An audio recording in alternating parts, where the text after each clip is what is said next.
ঘড়িতে তখন কাটায় কাটায় রাত 12টা। যেই মাত্র 78-এর চৌকাঠে পা রেখেছে স্বাধীনতা, ঠিক সেই মাত্রই সজোরে ধাক্কা খেল সে। সমগ্র নারী শক্তি আছড়ে পড়ল ওর বুকের উপর। চিৎকার করে বলল, তুমি ফিরে যাও স্বাধীনতা, তুমি ফিরে যাও। তুমি শুধু পুরুষই, কখনো নারী হতে পারোনি।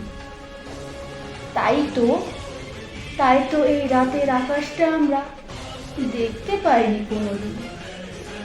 ভয়ে সিটিয়ে থেকেছি, বাতি জেলে চার দেওয়ালের ভেতর আগলে রেখেছি নিজেদের শরীর। কেন রাত হবে শুধু পুরুষের? তাই আমরা রাত ধরতে এসেছি। মোবাইলের ফ্ল্যাশে ঝলসে দিয়েছি আকাশ, শঙ্খ নিনাদে ধ্বনিত করেছি নারী জাগরণের সঙ্গে।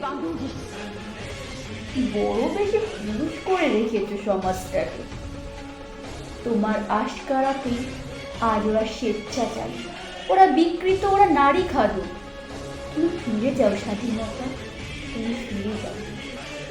না, আজ আর ভিক্ষার চুরি নয়, আমরা জিহাদ ঘোষণা করছি। এ রাত আমাদেরও, এ সমাজ আমাদেরও। তুমি শুধু পুরুষই নয়, অর্ধেক নারীও।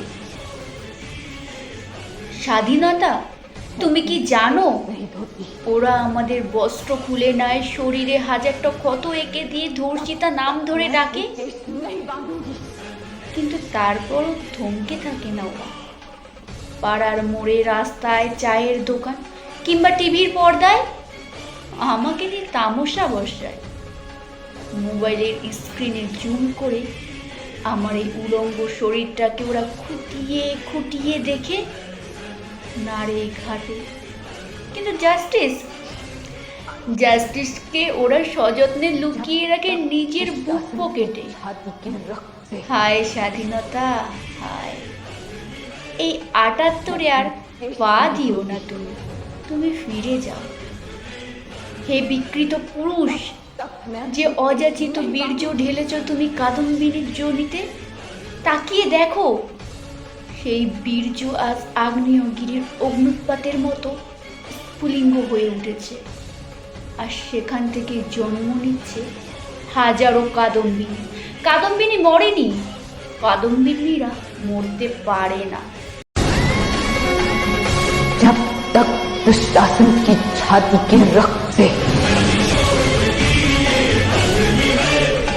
मैं अपनी केश नहीं धोती,